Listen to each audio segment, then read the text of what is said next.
Welcome, everyone. We're here for episode 2 of the Fireside Football Chat. He's Jay, I'm Chip, and we just try to be on the right side of the ball by analyzing and picking games because we really love to do it. With that being said, it was a rough weekend for a lot of people last week, and there was even some crazy things happening in the NFL, Jay. I mean, think about it. We almost saw a 71-yard field goal attempt. That is unheard of. This is true. And Jordan Mason? Who? Exactly. Who knew Jordan Mason before Monday Night Football? Not this guy. I didn't either. And we play fantasy. Yep. I never heard of him, but he looked like the second coming of Christian McCaffrey. So, I don't know, Jay, but what are your thoughts? It was just a tough week. That's what happens when you're dealing with the NFL, particularly that first week, and college is tricky too. But first week too of NFL, it is tricky. However, I do believe we've got some good ones this week for Me too. sure. My Me friend. too. You want me to kick off with the college? I'll be happy to kick off with the college, or do you want to start us You off? you can do that. I'll just pick my college and refer to you, and you can do your college analysis and go from there. You got it. So, I was perusing a lot of the lines. Things are starting to shake out when people start playing regular opponents every week. And I like big lines. I really do, because you're rooting for a lot of action. So, I was on the fence about a couple of them, so I figured I would sweeten it and there's going to be a shootout. And usually when I say there's going to be a shootout, we're taking the under. Not in this case, Jay. No, sir.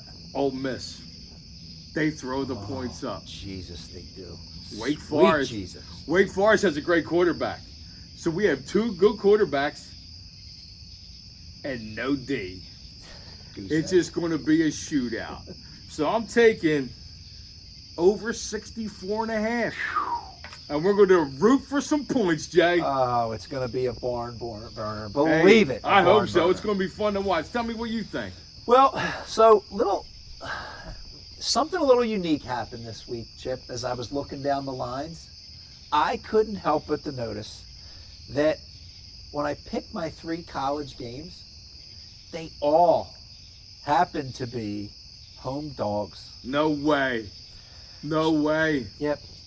Chip, you know what a home dog is? A home dog is a hungry dog. Wow. Okay, so we're going to start off Oregon at Oregon State. Oregon State at home getting 16.5 points. Okay? Let me tell you a little bit about Oregon first. So Oregon starts off first week against Idaho as I believe 44.5 point favorites. Wow. Okay. They mustered a 24-14 win against Idaho, which, by the way, at one point in the fourth quarter was a 3-point game. Okay. So, you know what? Maybe we chalk it up to the first week, right? Rust. Next week, they face the Ducks, end up at home again, facing Boise State. Okay, Boise State's getting 18.5. That game came down to a last second, that's correct, 2 seconds on the clock, folks. Victory for Oregon, 37-34. Last second field goal. Yet, Oregon was 18.5 point favorites. Wow. Chip, 1 week, okay. You know, we chalked that up to a little rust. 2 weeks, that's a problem. Starting to set a trend, Jay. That's a problem. All right. So, Oregon, what's happening there, right? Well, Oregon's running the football right now at less than 3 yards per carry. Not going to get it done. Sorry. Can't get it done that way, Jay. Not in that raucous environment they're going into. Meanwhile, the Beavers of Oregon State, by the way, are 2-0, right? Last week they pitched a shutout against San Diego State, giving up, 179 total yards. That's it, 179.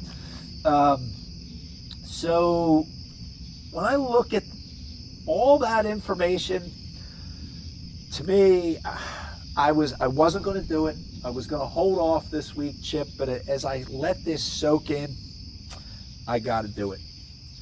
Okay, I feel so abundantly confident in this pick. Okay, Jay. I'm going to give it my, are you ready? Oh, no. No, he's not. Stone cold lock. Boom! I love it, Jay. Out of the gate hard. All right, next Wow. game. Next game. We got Notre Dame at Purdue. Purdue at home getting 10.5. Again, this trend being the home dogs.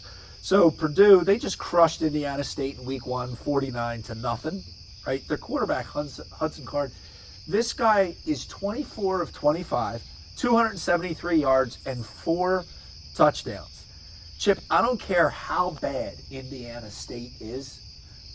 When you're throwing only 1 incomplete pass in 25 attempts, I got that good old-fashioned question for you, Chip. Bring it to me. Ask it. Is that good? We're going to find out. Hey, we're going to find out is correct. That's right. Purdue's D, Chip. Purdue's D pitches a shutout, right? How's that look for the D? Looks pretty good to me. It's pretty damn good, he says. I agree. So, when I look at that score first week, Purdue, 49-0, my thoughts go right to, on that evening of August 31st, I can assure you, there wasn't a lonely Boilermaker. Okay? There was not. All right? So, we get over to the Notre Dame Frauding Irish. Okay? The Frauding Irish, 28.5-point favorites under the tutelage of head coach Marcus Freeman. They fall to the Northern Illinois Huskies. Lose. Okay? Now, Huskies play the Big Bad MAC, and I have to give props to some of those teams up top in the MAC. They do step up when they need to. Hey, we saw it with my team. Penn State, right? I mean, that was a battle they were in. You know, you want just ask Penn State about how easy that was last week against Bowling Green. They squeaked one out. So the top of the MAC, no doubt, it is strong. That said, Chip, the Irish are in shambles. They really are. They can't throw the ball lick. The quarterback, what is it, Riley Leonard? 2 games, he hasn't thrown a passing touchdown. Nope. The guy has a paltry passer rating of 45.3. Okay, hammer the Purdue Boilermakers at home, getting 10.5.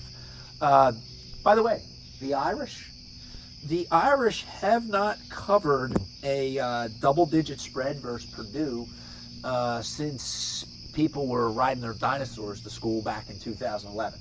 Wow, right? So, with that said, that hungry dog, let's get after it. All right? The hungry dog, Purdue Boilermakers, plus 10.5. Lay the lumber. I like that one too, Jay. Final college game. We got the LSU Tigers going into Columbia to face off against the South Carolina Gamecocks. Okay? SEC matchup. I looked at that one, Jay. I So, looked at it. First off, Chip, little birdie told me that Game Day might be attending that particular event. Interesting. Now, it's a noon game, but I don't care if it's a noon game. You think that crowd's going to be juiced? They got enough time. Starting at midnight, for sure. Hey, you got to start early. And they do. They're going to be juiced, folks, which is why I'm leaning hard towards the Gamecocks getting 7 points at home against LSU. Okay? Why?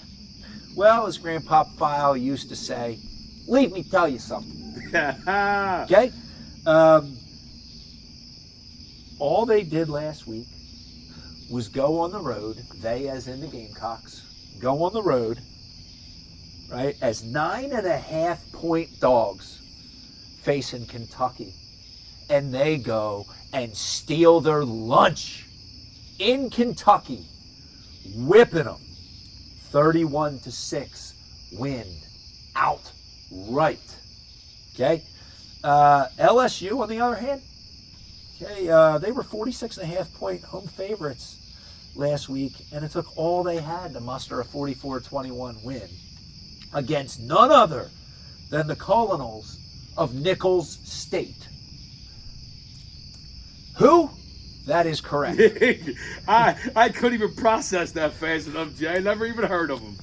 I got $100 for you here, Chip, if you can tell me what conference the Colonels of Nichols State play in. I have no idea. How about the Southland Conference? You know Okay. who's sitting atop the Southland Conference, Chip? The Lamar Cardinals. Once again.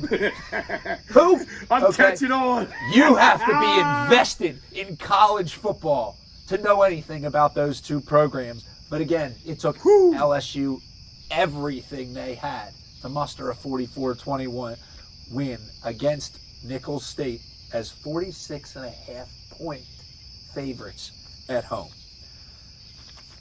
You think Brian Kelly's head turned 3 shades of red after LSU's loss in week 1 to USC?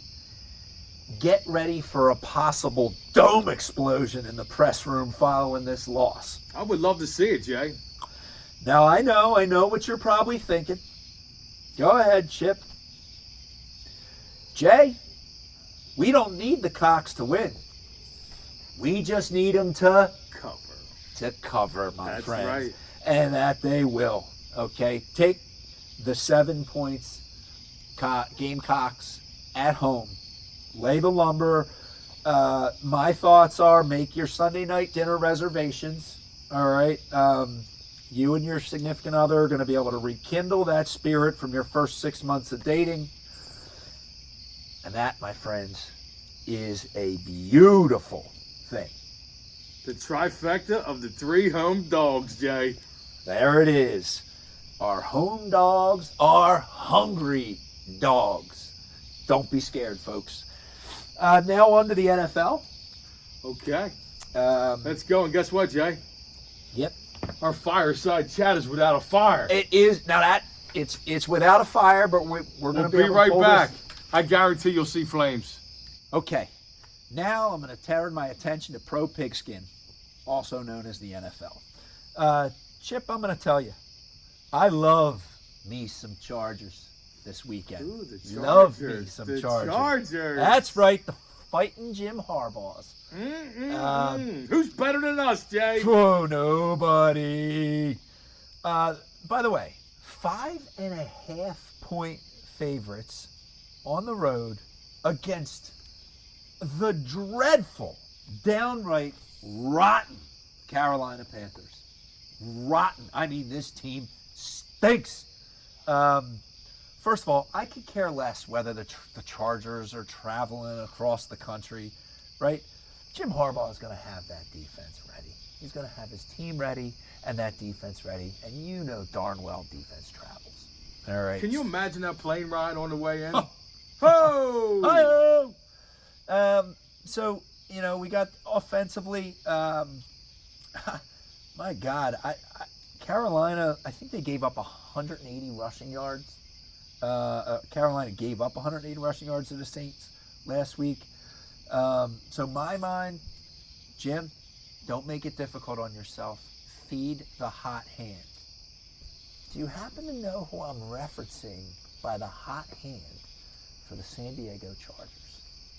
Is he a former Baltimore Raven? That is correct. Does he go by 2 initials, Jay? That is also correct. Okay.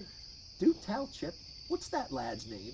Mr. Dobbins. That is correct. J.K. Dobbins. Mr. J.K. Dobbins. Oh, all he did last week was have 10 carries for 135 yards and a touchdown.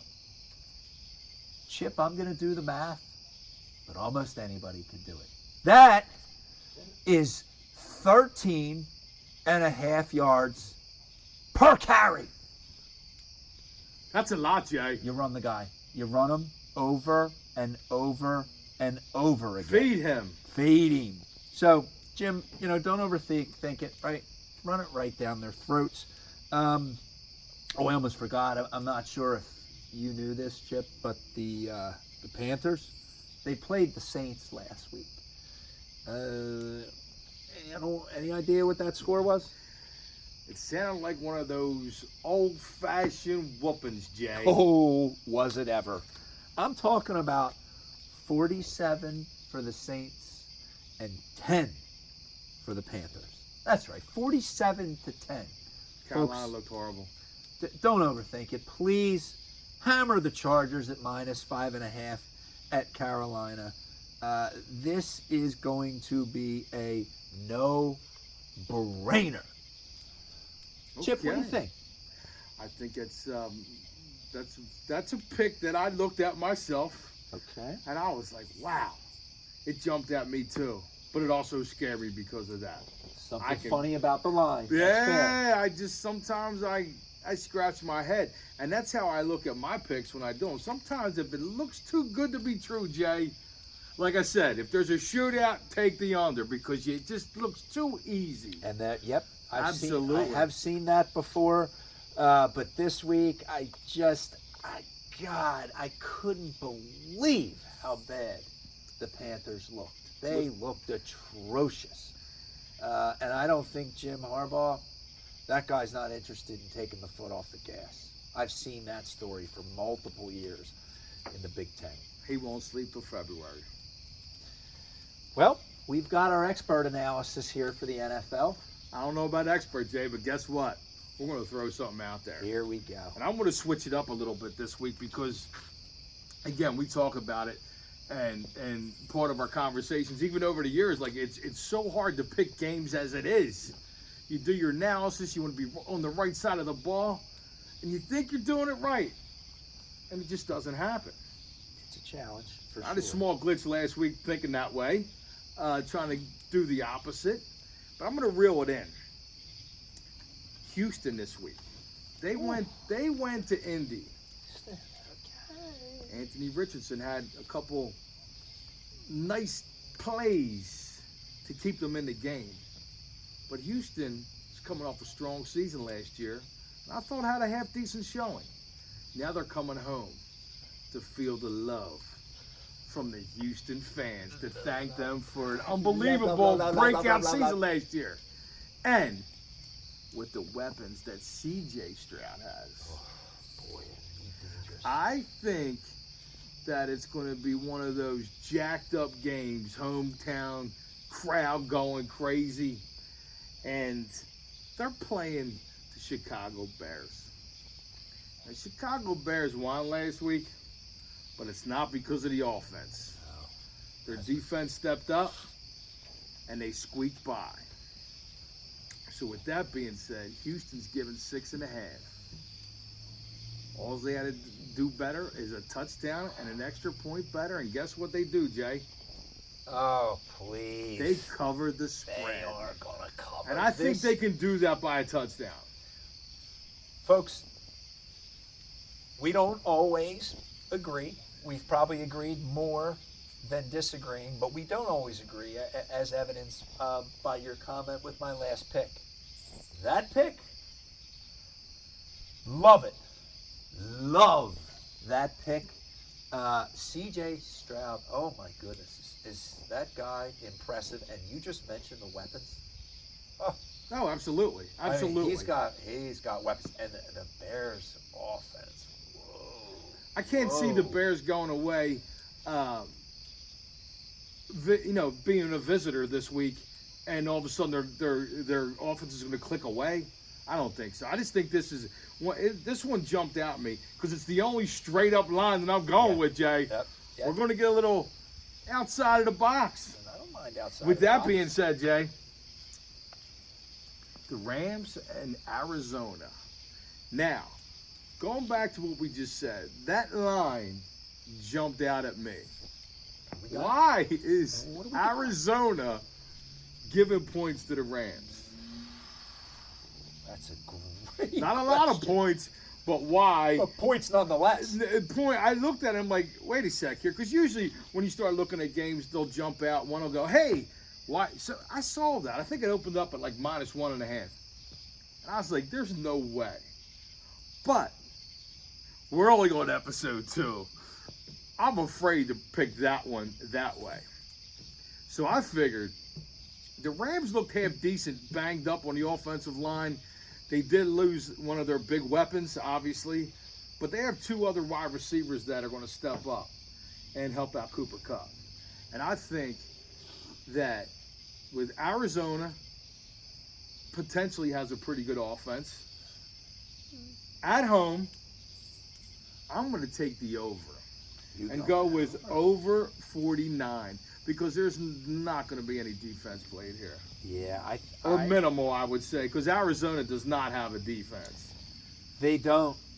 Both those teams have the potential to score a lot of points. I can see Rams putting up 30, so all Arizona would have to do is 20, and we hit it. I think it's going to be higher than that. So with that being said, Rams, Arizona over 49. He likes the over. Well, here's where we're going to do something that everybody always says to stay away. But, again, we're only in week 2 in the NFL, and it is with the parity, and you just don't know week to week. You think that you're seeing a trend happening, Jay, and you're not. And we're not even rolling yet. As far as I'm concerned, we're still feeling our oats playing preseason. So, you're going to like half of this one. Tease, Jay. I'm going to tease something. It's our first tease. Yeah, I don't know. Tease. Yeah, this is a tease, a 6-point tease. Yes, yes. Because you know why, Jay? Because I have to make this one right.